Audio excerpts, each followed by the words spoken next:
أشهد أن لا إله إلا الله وحده لا شريك له وأشهد أن محمدا عبده ورسوله أرسله بالحق بشيرا ونذيرا وداعيا إلى الله بإذنه وسراجا منيرا أما بعد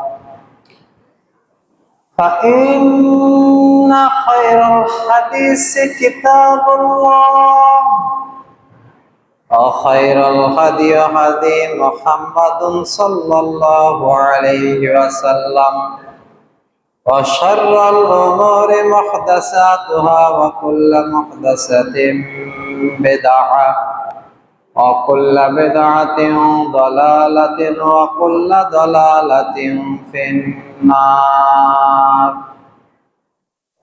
أو كما قال الله تعالى في القرآن المجيد وفي فرقانه الحميد بعد أعوذ بالله من الشيطان الرجيم بسم الله الرحمن الرحيم يا أيها الناس اتقوا ربكم الذي خلقكم من نفس واحدة وخلق منها زوجها وبث منهما رجالا كثيرا ونساء واتقوا الله الذي تساءلون به والأرحام إن الله كان عليكم رقيبا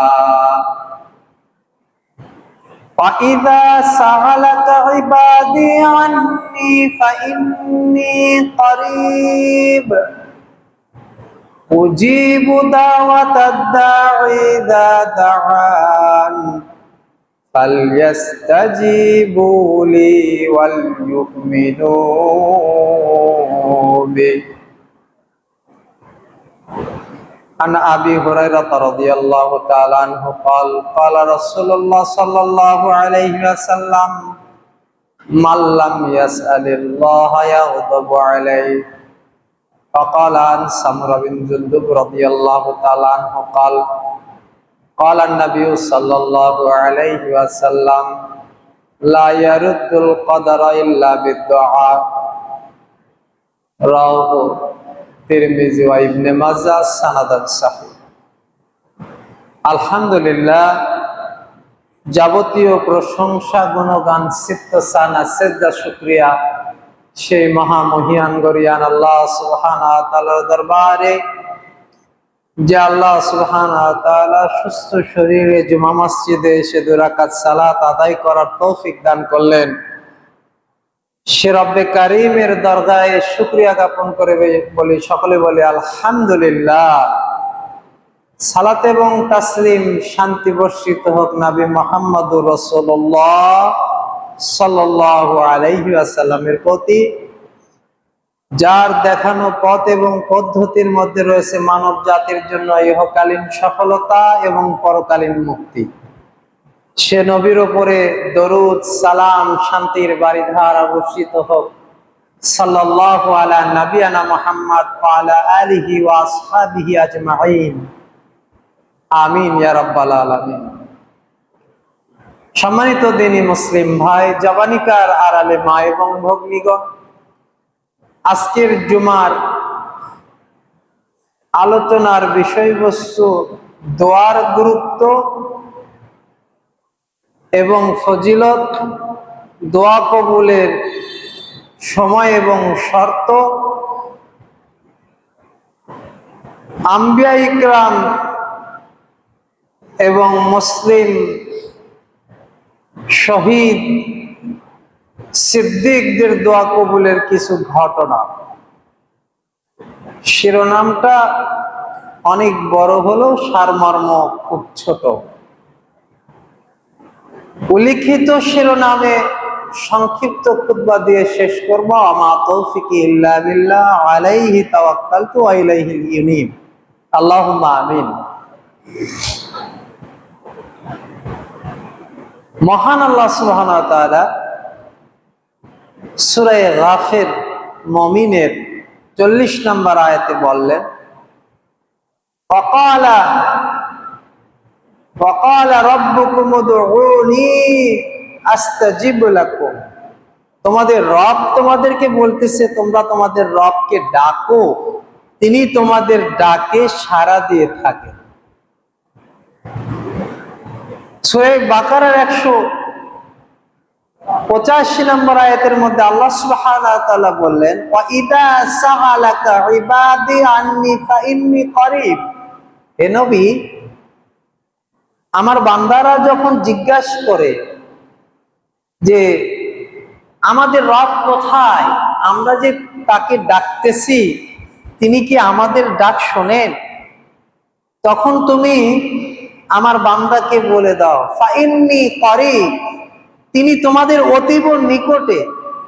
বরং উজিবু দাওয়াতা দান, তোমরা যখন তাকে ডাকো তিনি তোমাদের ডাকে সাড়া দিয়ে থাকে।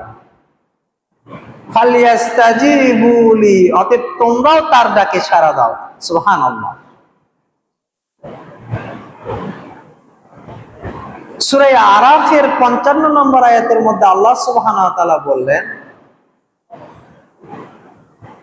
উদউনি তাদাররুআ ওয়া খুফিয়া, তোমরা তোমাদের রবকে ডাকো ভয়ের সাথে, বিনয়ের সাথে।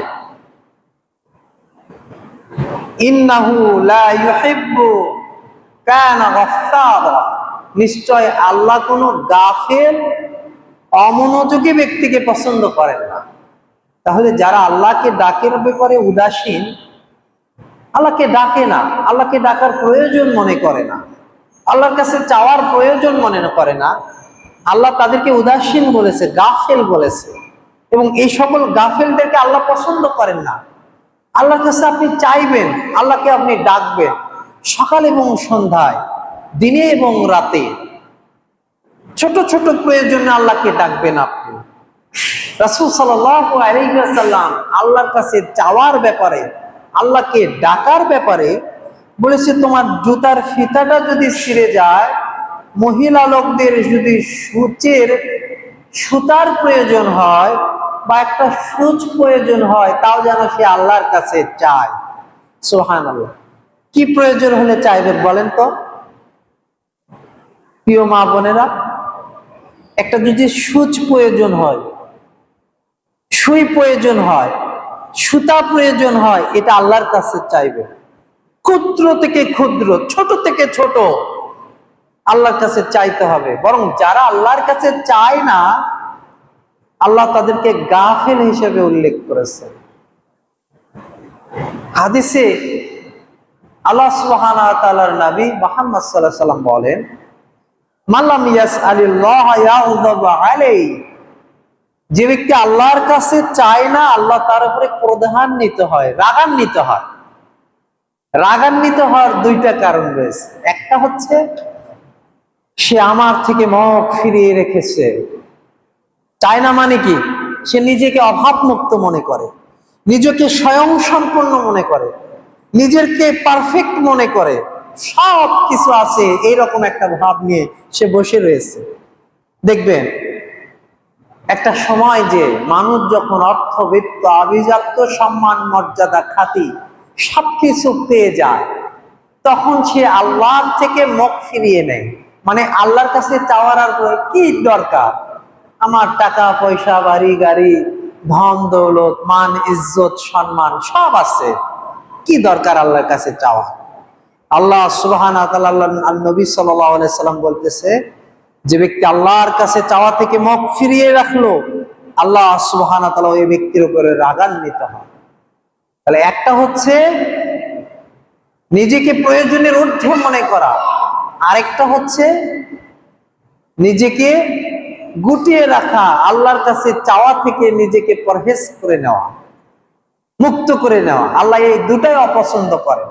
আল্লাহ চায় তার বান্দা সব সময় তার কাছে প্রার্থনা করবে, কাকুতি মিনতি করে, কায়মানো বাক্যে, বিনয়ের সাথে, দৃঢ়তার সাথে, আশা নিয়ে, ভয় নিয়ে আল্লাহর কাছে প্রার্থনা করবে দিনে এবং রাতে, সকাল এবং সন্ধ্যায়। ছোট থেকে ছোট অতীব ক্ষুদ্র বিষয়গুলো আল্লাহর কাছে সে পেশ করবে, এবং বড় যে কোনো বিষয়, ছোট যদি পেশ করা যায় বড় সবকিছু পেশ করা যাবে, তাই না? 2 টাকা চাওয়া যদি বাবার কাছে সহজ হয়, তাহলে যখন 2000 টাকার প্রয়োজন হবে তখনও চাইতে হবে। কিন্তু দুনিয়ার নিয়ম হচ্ছে আপনি মানুষের কাছে চাইলে সে রাগান্বিত হয়, তাই না? আর আল্লাহ বলতেছে, বান্দা যদি আমার কাছে চায় আমি খুশি হয়ে যাই, আমার কাছে যদি প্রয়োজন উল্লেখ করে আমি খুশি হয়ে যাই, আমার কাছে যদি বিপদগ্রস্ত হয়ে হাত পাতে আমি তাকে অভাব মুক্ত করে দিই, বিপদ মুক্ত করে দিই। তাহলে এখান থেকে একটা বিষয়, সেটা হচ্ছে চাওয়া হচ্ছে একটা ইবাদত। যেরকম সিজদা একটা ইবাদত, সালাত একটা ইবাদত, সিয়াম একটা ইবাদত, হজ একটা ইবাদত, ঠিক একই রকম ভাবে প্রার্থনা করা, দোয়া করা, চাওয়া, এটা একটা ইবাদত। আপনি সালাত আদায় করলেন, কিন্তু আল্লাহর কাছে কি চাইলেন এটা বুঝলেন কি? বললেন ইহদিনাস সিরাতাল মুস্তাকিম, রব্বুল আলামিন তুমি আমাকে সরল সঠিক পথে পরিচালনা করো, যেই পথে কোনো বক্রতা নেই। বাঁকা পথে আমি যেতে চাই না, হারামের পথে আমি যেতে চাই না, বেইনসাফের পথে আমি যেতে চাই না, জুলুমের পথে যেতে চাই না, মানুষকে ঠকানোর পথে আমি যেতে চাই না। ইহদিনাস সিরাতাল মুস্তাকিম, রব্বুল আলামিন তুমি আমাকে সরল সঠিক পথ দেখাও। চাইলেন না? ইয়াকা না'বুদু, আমরা শুধু তোমার ইবাদত করি, ওয়া ইয়াকা নাস্তাঈন, অতএব তুমি আমাদেরকে সাহায্য করো। ইয়াকা না'বুদু ওয়া ইয়াকা নাস্তাঈন, তোমার কাছেই কেবল প্রার্থনা করি, ইস্তাঈন করি, তোমার কাছেই চাই। কার কাছে চাইবো? তুমি ছাড়া মালিক আর কে আছে চাওয়ার? তুমি ছাড়া আর চাওয়ার কে আছে? মানুষের কাছে চাইলে তো রেগে যায়, দূর দূর করে তাড়িয়ে দেয়। মুখের ওপরে যখন দরজাটা লেগে দেওয়া হয়, তখন চাওয়া ব্যক্তিটাই বোঝে ফিরিয়ে দেওয়ার কষ্ট কত কঠিন, তাই না? চাইতে গেলেন ভাইয়ের কাছে, বোনের কাছে, প্রতিবেশীর কাছে, অভাবে পড়ে, কষ্টে পড়ে যখন দূর দূর করে তাড়িয়ে দেওয়া হলো মুখের ওপরে দরজাটা বন্ধ করে, তখন কত কষ্ট। তখন বোঝা যায় আসলে ফিরিয়ে দেওয়ার কষ্টটা কত, ফিরিয়ে আসার কষ্টটা কত বেশি। কিন্তু আল্লাহ সুবহানাহু ওয়া তাআলা বলে, আমার কাছে চাও, আমি কাউকে কখনো ফিরিয়ে দেই না। বান্দার চাওয়া পাওয়া সবসময় আমি পূর্ণ করি, সকল অবস্থাতে। এই বাচ্চা 3টাকে আলাদা করে বসান তো, আর পিছনের কাতারে বাচ্চাদেরকে পিছনের কাতারে বসান। বয়স্ক মানুষ যারা বড় মানুষ তারা সামনের কাতারে চলে আসে। বলতেছিলাম যে আল্লাহর কাছে চাইলে আল্লাহ কি হন না? রাগান্বিত হন না, ক্রোধান্বিত হন না। তাহলে চাওয়ার আদব এবং দোয়া কবুলের শর্ত আলোচনার শেষ অংশে বলবো ইনশাআল্লাহ।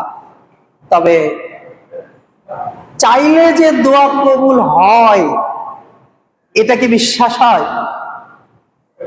চলুন, আল্লাহ বললেন আদম আলাইহিস সালামকে খুব ভালোবেসে নিজ হাত দ্বারা, কোটি কোটি ফেরেশতা থাকার পরেও, অগণিত মিলিয়ন ট্রিলিয়ন ফেরেশতা থাকার পরেও, জিন জাতি থাকার পরেও আল্লাহ সুবহানাহু ওয়া তাআলা বললেন আমি মানুষ সৃষ্টি করতে যাচ্ছি।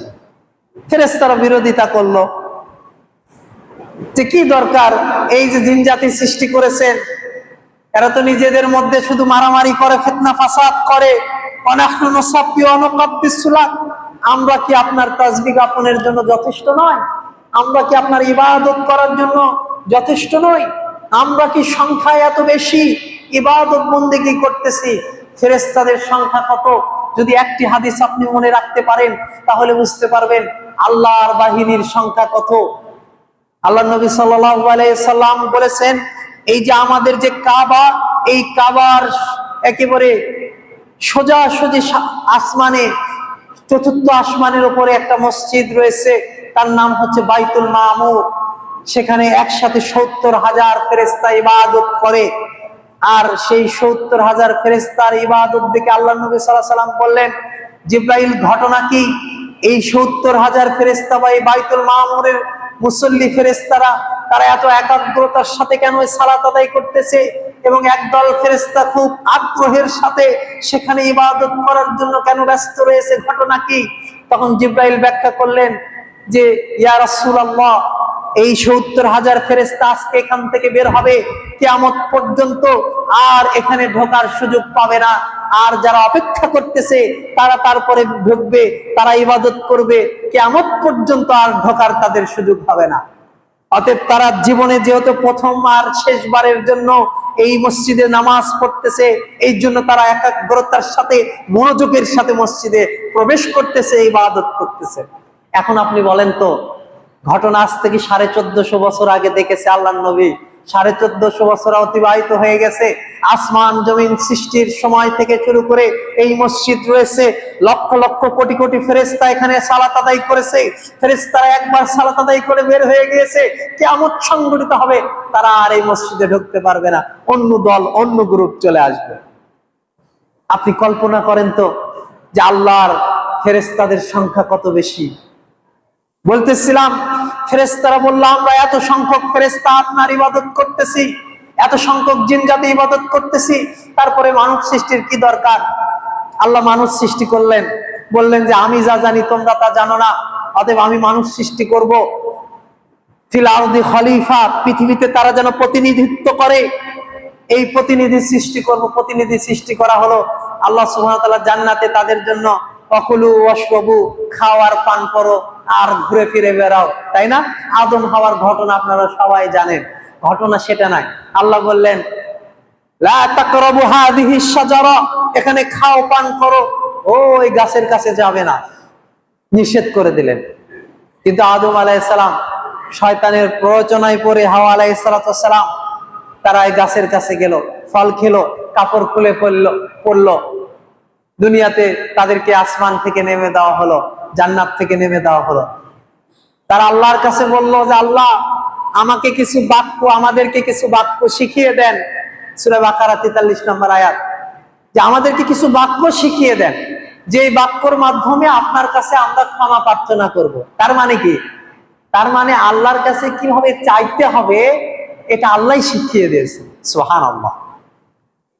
আল্লাহ সুবহানাহু ওয়া তাআলা শিখিয়ে দিলেন, আদম তুমি বলো, রব্বানা যালামনা আনফুসানা ওয়া ইল্লাম তাগফির লানা ওয়া তারহামনা লানাকুনান্না মিনাল খাসিরিন।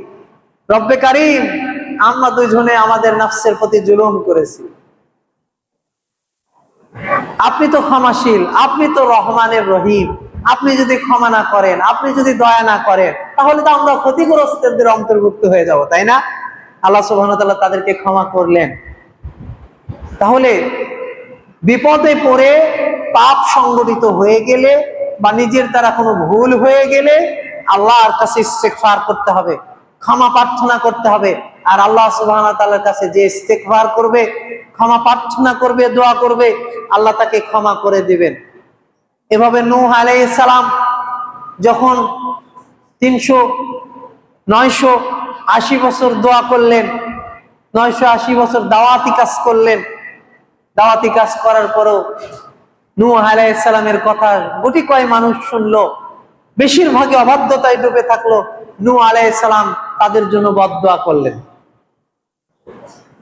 কওমান ফি জাহিলিন, আল্লাহ এই কওমগুলো জাহেল হয়ে গেছে, এত দাওয়াত দিলাম, এত মূর্খ আর অজ্ঞ জাতি, এদের দ্বারা আর কিছু সম্ভব না।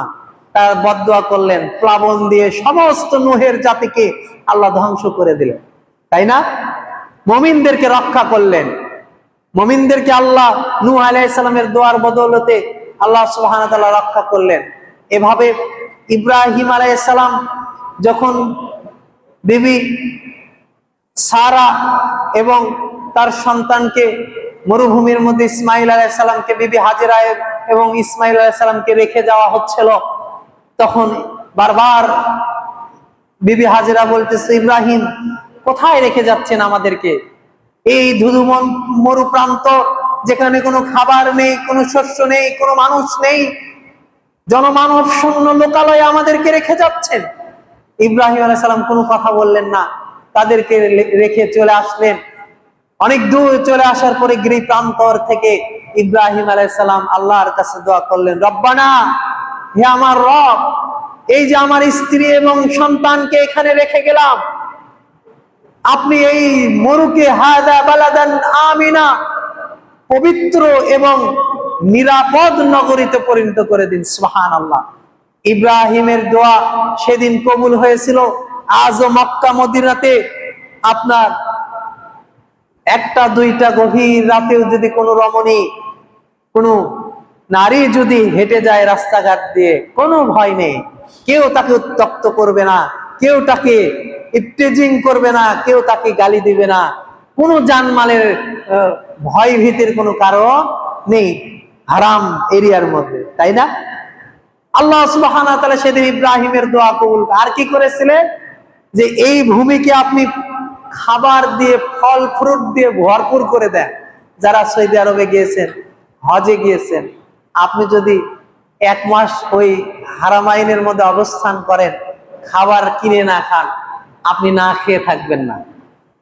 আল্লাহ সুবহানাহু ওয়া তাআলা কারো না কারো মাধ্যম দিয়ে কোম্পানিগুলো সবসময় নিয়োজিত রয়েছে, আপনার কাছে ফল ফ্রুট বিতরণ করতেছে।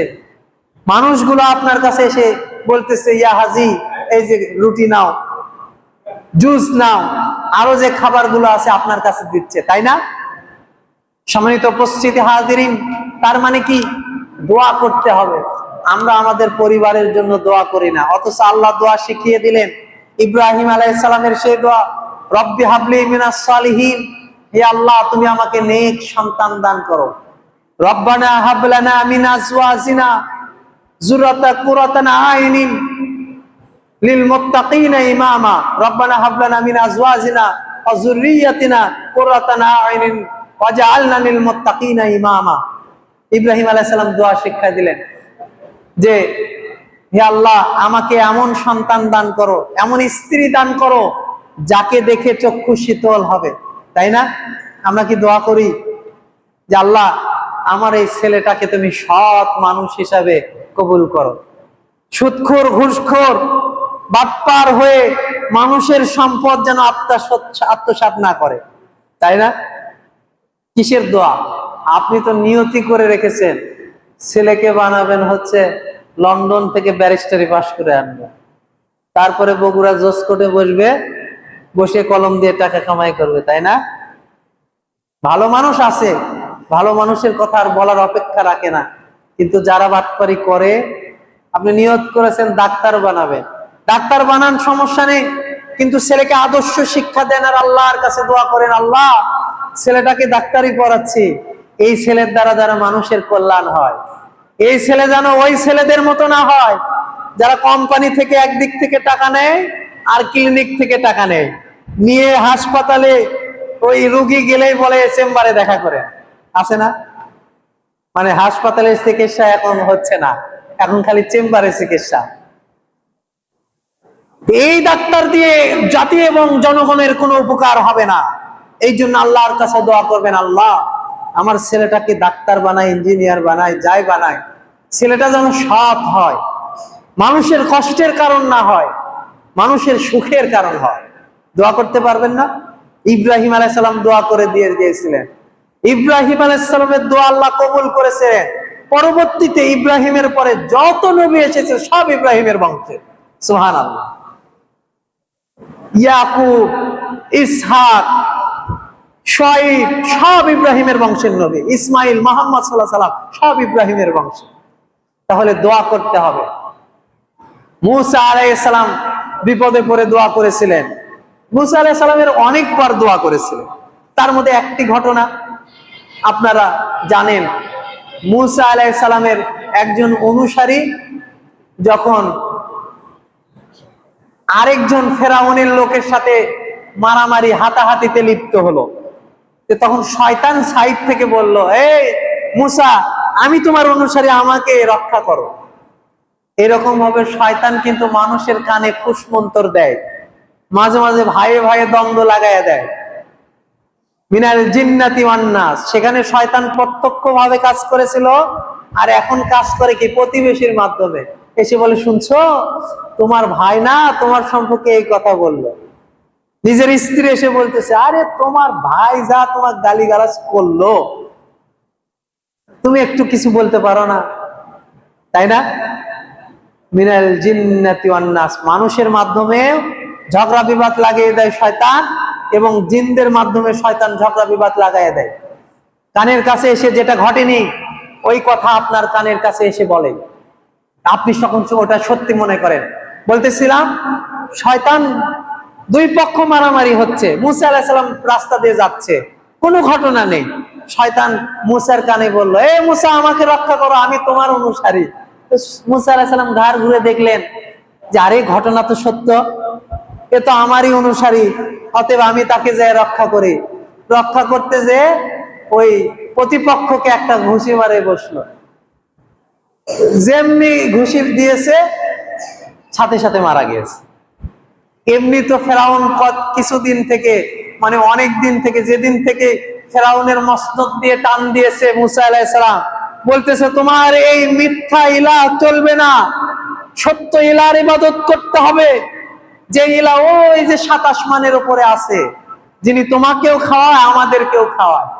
তো মূসা আলাইহিস সালামের দাওয়াতি কাজে তো ফেরাউন এমনি অতিষ্ঠ, বলছে এইবার একটা সুযোগ পেয়েছি, মূসাকে জাত মতো সাইজ করা যাবে, তাই না?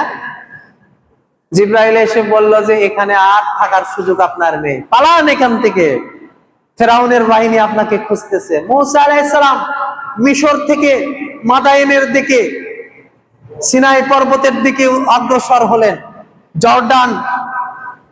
জর্ডান এবং এই নীল নদের মাঝামাঝি জায়গার দিকে, জর্ডানের দিকে, মিশর থেকে জর্ডানের দিকে চলে গেলেন।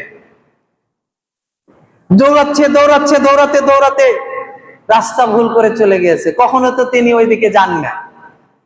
আবার আল্লাহ সুবহানাহু ওয়া তাআলার কাছে দোয়া করলেন, আল্লাহ, আমি তো রাস্তা চিনতেছি না, কি করব, কোথায় যাব? আল্লাহ সুবহানাহু ওয়া তাআলা জিবরাইলকে পাঠালেন। জিবরাইল এসে বললেন যে এই দিকে যাও, এই দিকে হচ্ছে তোমার রাস্তা। আবার দৌড়াচ্ছে, যেতে যেতে মাদিয়ান কূপের নিকটে বসে পড়ল। বসে পড়ার পরে 3 দিন 3 রাত বা 4-5 দিন ধরে এরকম সফর, খানা নেই, পিনা নেই, কিচ্ছু নেই, জরাজীর্ণ শরীর, ধুলা মলিন হয়ে রয়েছে, চুলগুলো উস্কো ফুস্কো, বাড়ি ঘর সয় সম্পদ রাজপ্রাসাদ ছেড়ে চলে এসেছে, তাই না? মূসা আলাইহিস সালাম তো ফেরাউনের প্রাসাদে থাকতো, সব কিছু ছেড়ে চলে এসেছে। এবার কি করতে হবে? দোয়া করতে হবে। ও মুসলমান ভাইরা, কোরআনের পাতায় পাতায় আল্লাহ সুবহানাহু ওয়া তাআলা বলছে, উদউনি, আমাকে ডাকো, আমি তোমাদের ডাকে সাড়া দেব। আস্তাজিব লাকুম, আমি তোমাদের ডাকে সাড়া দেব। কি বিপদ তোমার বিপদ কি মূসার থেকেও বেশি? মূসা বিপদে পড়লো, খানা নেই, কাপড় নেই, এক কাপড়ে বসে আছে, তাই না? এক কাপড়ে, কোনো খাবার নেই, বসে রয়েছে।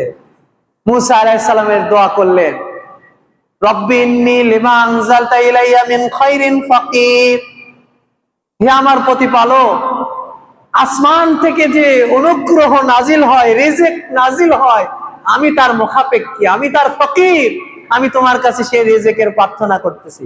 রিজিক কোথা থেকে আসে? রিজিক আসে আসমান থেকে, রিজিকের ফয়সালা হয় আসমান থেকে। আসমান থেকে আপনার যদি কোনো কিছু যদি বরাদ্দ করা হয়, তাহলে পৃথিবীর সমস্ত মানুষ যদি সেই বরাদ্দ ঠেকাইয়া দিতে চায়, সামর্থ্যবান হবে না।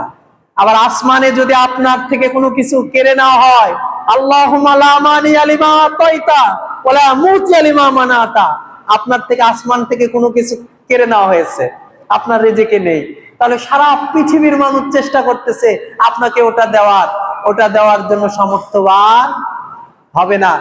আসমান থেকে যে রিজিক নাজিল হয়, রব্বুল আলামিন আমাকে ওই রিজিকটা আপনি দেন, আমি ওই রেজেকের ফকির মাদায়েন কূপের নিকট বসে থেকে মুসা আলাইহিস সালাম দোয়া করতেছে, দোয়া করাও শেষ, কবুল হওয়াও শেষ। কি কি পেলেন জানেন?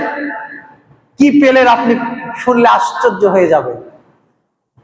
দেখে ওইদিকে দুইটা মেয়ে কূপ থেকে পানি তুলতে পারছে না, রাখালরা হট্টগোল করতেছে, মেয়ে দুইটা সাইডে দাঁড়িয়ে রয়েছে। মুসা আলাইহিস সালাম দেখলেন, যে বালতিটা হাতে নিলেন, ইদারা থেকে পানি তুললেন, মেয়েদের হাতে দিয়ে দিলেন। তারা বাড়িতে চলে যেয়ে বাবা শুআয়ব আলাইহিস সালামের কাছে মেয়েরা বর্ণনা করতেছে, আজকে জানেন আব্বু, এরকম একজন সুদর্শন যুবক আমাদেরকে সহযোগিতা করেছে। তো বাবা বলতেছে, তাহলে তো তাকে পুরস্কৃত করতে হয়, যাও ডাকিয়ে নিয়ে আসো তাকে। একটা মেয়ে এসে ডেকে নিয়ে এসেছে। কে আপনি, কোথা থেকে এসেছেন? বলছে, আমি মিশর থেকে এসেছি, আমি আল্লাহর নবী, সেখান থেকে এসেছি। এবং এই ফেরাউনের এই ঘটনা খুলে বললেন। তখন শুআয়ব আলাইহিস সালাম বলতেছে যে ঠিক আছে, আপনি আমার বাড়িতে থাকেন, খান পান করেন, আমার এই দুইটা মেয়ে রয়েছে, আপনি পছন্দ মতো একটা মেয়েকে বিবাহ করেন। এই ভেড়াগুলো দিলাম, মেষগুলো দিলাম, এগুলো দিয়ে আপনার জীবিকা চালান, আমার মেয়েকে একটা বিবাহ করেন, আমার বাড়িতে থাকেন। দেখলেন রিজেক কিভাবে ফয়সালা হয়। এই একটু আগে, এই আধা ঘন্টা 1 ঘন্টা আগে দোয়া করেছে, অতক্ষণও না। মেয়েরা বাড়িতে গেছে, বাবার কাছে বর্ণনা করেছে, ফিরে এসেছে যতটুকু সময়। ওই যে বলেছিল, রব্বিন্নি লিমা আনজালতা ইলাইয়া মিন খায়রিন ফাকির। রিজেক পাওয়ার জন্য এটা একটা বড় দোয়া। যুবক ভাইরা, মুসা আলাইহিস সালামের দোয়া লেখে বিভিন্ন বইতে পাবেন, গুগলে সার্চ দিলেও পাবেন। এই দোয়াটা বেশি বেশি করে পড়বেন। যারা রিজেকের ব্যাপারে হতাশ, তারা এই দোয়াটা পড়বেন। মুসা আলাইহিস সালামকে যেরকম ভাবে আল্লাহ সুবহানাহু ওয়া তাআলা ঘন্টা পার হতে দেয়নি, রিজেকের ফয়সালা করে দিয়েছে। শুধু কি খাবারের রিজেক, স্ত্রীও দিয়েছে। সুবহানাল্লাহ। খালি হাত পা নিয়ে যে বিবাহ করলেন, যে নবী সাহেব বলতেছে খালি হাত পা নিয়ে বিবাহ হয়, মোহর দেন। মুসা আলাইহিস সালাম বলতেছে খাবারই নেই, মোহর কই থেকে দিব? ঠিক আছে, এই যে আমি ছাগলগুলো দিলাম, আমার মেয়েকে 10 বছর পালিয়ে দিবেন। কয় বছর? 10 বছর লালন পালন করে দিবেন, এটাই আপনার মোহর। আর যদি বেশি কিছু দিন দেন, 7 বছর দিবেন। আর যদি 10 বছর দেন, তা আরো ভালো, তাই না? এই মোহরে মুসা আলাইহিস সালামের বিবাহ হলো। বলতেছিলাম আজকের আলোচনার সাথে প্রাসঙ্গিক যেটা, সেটা হচ্ছে দোয়া করা। দোয়ার বদৌলতে আল্লাহ সুবহানাহু ওয়া তাআলা মুহূর্তের মধ্যে আপনার কাছে যেটা কঠিন মনে হচ্ছে, সেটা পানির মতো সহজ করে দিবেন। লোহিত সাগরের সামনে এসে দোয়া করলেন, প্রতিপালক ফেরাউনের বাহিনী আমাকে আক্রমণ করেছে, কি করব? আমরা তো আমার এই অনুসারীদেরকে নিয়ে আজকে তো মারা পড়া ছাড়া কোনো উপায় নেই। আল্লাহ সুবহানাহু ওয়া তাআলা মুসা আলাইহিস সালামের দোয়া কবুল করলেন। বললেন, তুমি তোমার লাঠিটা নিয়ে সাগরের মধ্যে আঘাত করো, সঙ্গে সঙ্গে 12টা রাস্তা তৈরি হয়ে গেল। এটা হচ্ছে দোয়ার বদৌলত। আল্লাহর নবী সাল্লাল্লাহু আলাইহি ওয়াসাল্লাম ইসলামের প্রথম যুদ্ধ উহুদের যুদ্ধের দিনে মাত্র 313 জন সৈন্য, তাদের সাথে তেমন ঢাল তলোয়ার নেই, ঘোড়া মাত্র একটা। এক ঘোড়া দিয়ে যুদ্ধ হয়, একটা ঘোড়া দিয়ে যুদ্ধ হয়। 1000 জন কুফফার, মক্কার কুফফারের সাথে মাত্র 313 জন যখন লড়াই করবে, না খেয়ে 17ই রমজানের রোজা থাকা অবস্থায়, আল্লাহ নবী সাল্লাল্লাহু আলাইহি ওয়াসাল্লাম বুঝতে পারলেন যে 1000 জন মুশরিকের সামনে আমার এই অনুসারী উম্মতরা খুবই দুর্বল, আসলেই দুর্বল। না খেয়ে জীর্ণ শীর্ণ রোজাদার অবস্থায়, কোনো ঘোড়া নেই, তেমন কোনো ঢাল নেই, তলোয়ার নেই, বর্ম নেই। যুদ্ধে যখন অবস্থান করবে, আল্লাহ নবী সাল্লাল্লাহু আলাইহি ওয়াসাল্লাম যখন সকাল থেকে যুদ্ধ শুরু হলো, রাসূল সাল্লাল্লাহু আলাইহি ওয়াসাল্লাম বদরের যুদ্ধের দিনে তাঁবুর মধ্যে থেকে বের হচ্ছে না। আবু বকর রাদিয়াল্লাহু তাআলা তাঁবুর মধ্যে গেলেন, দেখেন রাসূল সাল্লাল্লাহু আলাইহি ওয়াসাল্লাম দুহাত আসমানের দিকে প্রসারিত করে রয়েছে, বারবার আল্লাহর কাছে।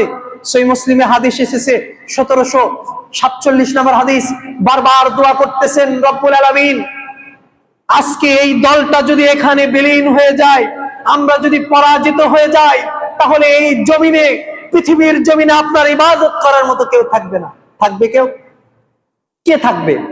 মুসলিম বাহিনী যদি সেই দিনের সেই 313 জন যদি মুশরিকদের হাতে শহীদ হয়ে যেত, তাহলে ইসলামের ঝান্ডা ওই দিন থেকে বিদায় নিত। আল্লাহ নবী সাল্লাল্লাহু আলাইহি ওয়াসাল্লাম এই কথাই বলেছিলেন যে রব্বে কারীম, আজকে যদি এই 313 জন নিহত হয় বা পরাজিত হয়ে যায় আমরা, তাহলে ইসলামের ঝান্ডা আপনার ইবাদত করার মতো আর কেউ থাকবে না। রাসূল সাল্লাল্লাহু আলাইহি ওয়াসাল্লাম হাতকে উপরের দিকে প্রসারিত করার কারণে তার কাঁধ থেকে বারবার চাদরটা নেমে যাচ্ছিল। আবু বকর রাদিয়াল্লাহু তাআলা আনহু চাদরটা উঠে দিচ্ছিলেন, রাসূল সাল্লাল্লাহু আলাইহি ওয়াসাল্লাম তাও হাত নামাচ্ছিলেন না, বারবার দোয়া করতেছিলেন। আবু বকর রাদিয়াল্লাহু তাআলা আনহু যখন আসমান থেকে ফেরেশতা এসে বলল যে হে নবী, আপনি চিন্তিত হওয়ার কোনো কারণ নেই, ধাপে ধাপে পর্যায়ক্রমে 1000 ফেরেশতা আসমান থেকে আল্লাহ সুবহানাহু ওয়া তাআলা নাজিল করবেন আজকের এই বদরের প্রান্তরে। দোয়া কবুল হয়ে গেল, তাও রাসূল সাল্লাল্লাহু আলাইহি ওয়াসাল্লাম হাত নামাচ্ছেন না।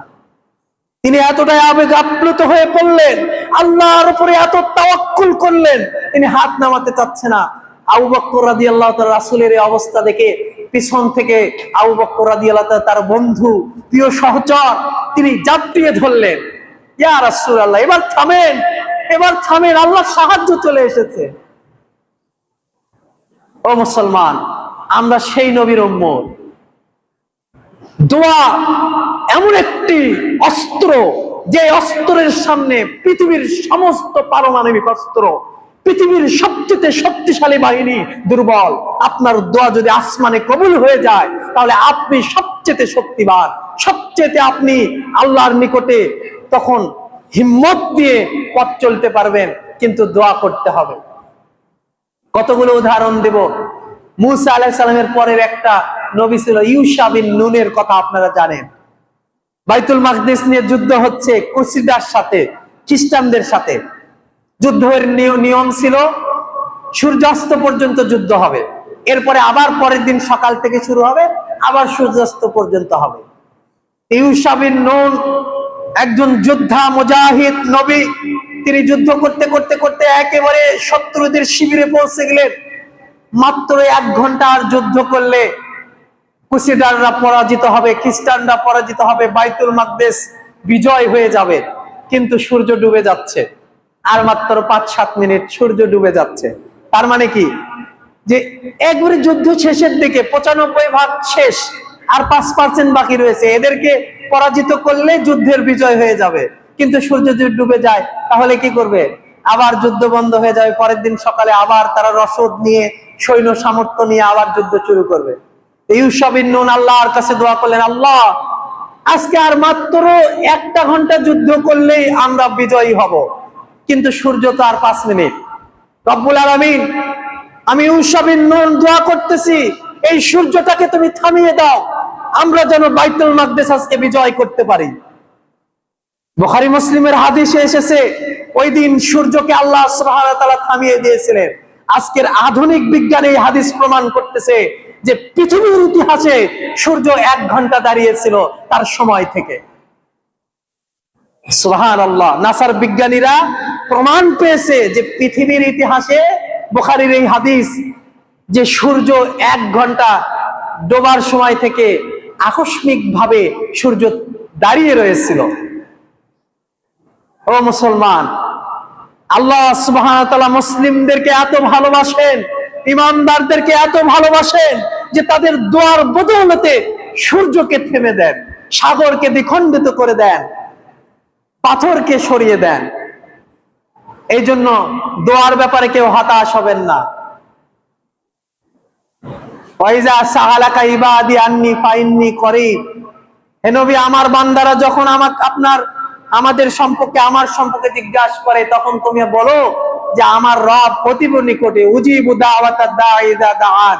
তারা আমাকে যখন ডাকে, আমি তার ডাকে সাড়া দিই। আপনি ডাকতেছেন, রব্বে কারীম, আমাকে রিজিক দিতে হবে আল্লাহ, আমার রিজিক বড় অভাব, আমার নিরাপদের বড় অভাব। আপনি তো সালাম, আপনি তো শান্তিদাতা, আপনি হচ্ছে নিরাপত্তা দানকারী, আপনি আমাকে নিরাপত্তা দান করেন।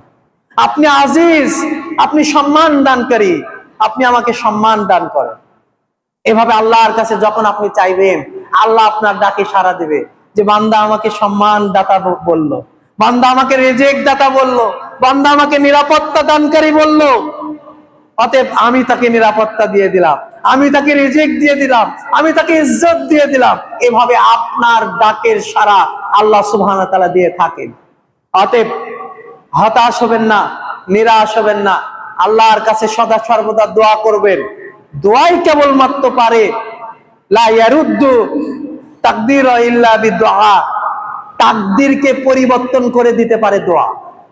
আল্লাহ তাকদীরকে, যেটা বলে না যে তাকদীরে ছিল হয়ে গেছে, এই তাকদীরের ঘটা বিষয়কে পরিবর্তন করে দিতে পারে আল্লাহ। এজন্য ছেলে মেয়েদের সাথে দোয়া করবেন যে আল্লাহ আমার এই ছেলে মেয়েদেরকে, ছেলেটাকে পথভ্রষ্ট হওয়া থেকে তুমি রক্ষা করো। নিশা জাতীয় জিনিস যাতে আমার ছেলে না তোলে হাতে, তাহাজ্জুদে উঠে দোয়া করবেন। আমার এই ছেলে যেন মানুষের কষ্টের কারণ না হয়, মানুষের দুঃখের কারণ না হয়। এইভাবে ছেলে মেয়েদের জন্য দোয়া করবেন। বাড়ি ঘর যদি না থাকে আল্লাহর কাছে কায়মান বাক্যে দুহাত তুলে দোয়া করবেন, আল্লাহ 2 শতক জমি প্রয়োজন, আল্লাহ আমার একটা মাথা গোজার যেন ঠাঁই হয়, আমার এই ছেলে মেয়ে যেন সেই বাড়িতে থাকতে পারে। আল্লাহর কাছে দোয়া করবেন। বিপদে পড়েছেন, তাহাজ্জুদে উঠে দোয়া করবেন। বলতেছিলাম দোয়া কবুলের মুহূর্তগুলো অবশ্যই দোয়া করবেন। তার একটি সময় হতে তাহাজ্জুদে উঠে রাতের 1/3 পরে দোয়া করবেন। আজান এবং একামতের মাঝে দোয়া করবেন। এই যে খুতবা শুনতেছেন, খুতবার মধ্যে দোয়া কবুল হয়, বিশেষ করে 2 খেতবার মাঝখানে খুব ছোট্ট সময়, ওই যে বসলাম আর উঠলাম, এই সময়গুলোতে দোয়া কবুল হয়। জুমার দিনে আসর এবং মাগরিবের সময়ের মাঝামাঝি ছোট্ট সময়ে দোয়া কবুল হয়। সফরে যখন থাকবেন, কষ্টে থাকবেন, দোয়া কবুল হয়। মাজলুম অবস্থায় যখন থাকবেন, আপনার উপরে জুলুম করা হচ্ছে, জবরদল পাথর চাপিয়ে দেওয়া হয়েছে, ক্ষমতাশীলরা আপনার সম্পদ ছিনিয়ে নিচ্ছে, আপনি মাজলুম অবস্থায় রয়েছেন, আল্লাহর কাছে দোয়া করবেন। মাজলুমের দোয়া আর আল্লাহর মধ্যে কোনো পর্দা থাকে না, একেবারে কারেন্ট বরাবর, সুইচ দিলে যেরকম বাতি জ্বলে ওই রকম দোয়া কবুল হয়ে যাবে।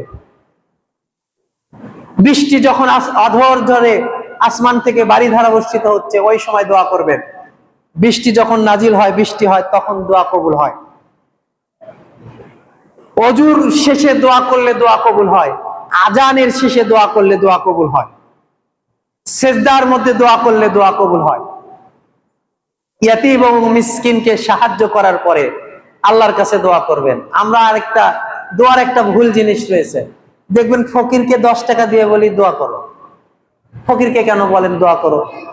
ফকিরকে 10 টাকা দিয়ে আল্লাহর কাছে বলবেন যে আল্লাহ তোমার সন্তুষ্টির জন্য এই 10 টাকা দান করেছি, তুমি আমাকে এই বিপদ থেকে উদ্ধার করো। কথা বুঝাতে পারিনি আমি। আপনি দান করে দানের বিনিময় নেওয়ার চেষ্টা করিয়েন না। আপনি দান করেছেন, দান করেছেন, আল্লাহকে বলেন আল্লাহ আমি এই যে দানটা করলাম মসজিদে, মাদ্রাসায়, এতিমখানায়, এর বদৌলতে আমাকে এই বিপদ থেকে উদ্ধার করো।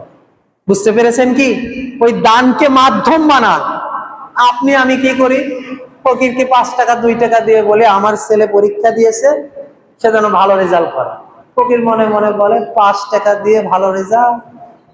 বুঝতে পারেননি?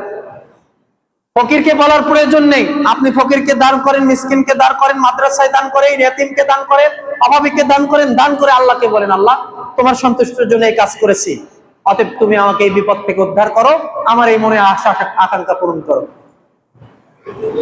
পরিশেষে কথা হচ্ছে দোয়া করতে হবে। দোয়া কবুল হবে 3টি পর্যায়, সাথে সাথে কবুল হবে। ইউসা বিন নুনের দোয়া যেরকম সাথে সাথে কবুল হয়েছে, অথবা এখন হবে না, 5-10 বছর পরে আল্লাহ জানেন কখন দোয়া কবুল করাতে হবে, তাই না? সেই দিন কবুল হবে যেদিন আপনার প্রয়োজন। অথবা দুনিয়াতে কবুলও হবে না, কাল কিয়ামতের ময়দানে আল্লাহ বলবে বান্দা ওই যে তুমি দোয়া করেছিলে, ওই দোয়া আমি তোমাকে দেইনি, সেই দিন দুনিয়াতে আমি দেইনি, আজকে তোমাকে এই দোয়া পরিমাণ নেকি এই যে তোমার মিজানের পাল্লায় তুলে দিলাম। বলেন তো দোয়া করলে কি ক্ষতি আছে? লস নেই, বরং আল্লাহর কাছে যত বেশি চাইবেন আল্লাহ তত বেশি খুশি হবে। রব্বুল আলামিন আপনি বড় দয়াবান, আপনি বড় রহমান। এই জুমার খুতবায় আমরা উপস্থিত দ্বীনি মুসলিম ভাইদেরকে নিয়ে দোয়া করতেছি। রব্বুল আলামিন আমরা আমাদের অতীতের পাপ পঙ্কিলতার জন্য আমরা অনুতপ্ত, লজ্জিত, মর্মাহত, ব্যথিত। আমরা আপনার কাছে দোয়া করতেছি, আমাদের সকলের বিগত কবিরা এবং সগীরা গুনাহগুলো আপনি ক্ষমা করে দিন রব্বুল আলামিন। আমাদের পিতামাতাকে ক্ষমা করে দিন, আমাদের ভাই বোনদেরকে ক্ষমা করে দিন, আমাদের আত্মীয় স্বজন মুমিন মুমিনাত মুসলিমান যারা দুনিয়া থেকে বিদায় নিয়ে গেছে তাদের কবরগুলোকে জান্নাতের বাগিচা বানিয়ে দিন, তাদেরকে ক্ষমা করে দিন, কবরকে প্রশস্ত করে দিন রব্বুল আলামিন। আমরা যারা অভাবী রয়েছি আপনি আপনার নিজ অনুগ্রহ দিয়ে অভাব মুক্ত করে দিন। আমরা যারা ঋণগ্রস্ত রয়েছি আপনি আপনার নিজ অনুগ্রহ দিয়ে ঋণ মুক্ত হওয়ার তৌফিক দান করুন রব্বুল আলামিন। 5 ওয়াক্ত সালাত জামাতের সাথে আদায় করার তৌফিক দান করুন। সদা সর্বদা আপনার উপরে ভরসা তাওয়াক্কুল রেখে আপনার নিকট দোয়া করার তৌফিক দান করুন। হাযা মা ইনদানা ওয়া লা ইলমুকুম ওয়া লাআল্লাকুম তাশকুরুন ওয়া সাল্লাল্লাহু আলা নাবিয়িনা মুহাম্মদ। সুবহানাকা ওয়া বিহামদিকা আশহাদু আল্লা ইলাহা ইল্লা আনতা আস্তাগফিরুকা ওয়া আতুবু ইলাইক।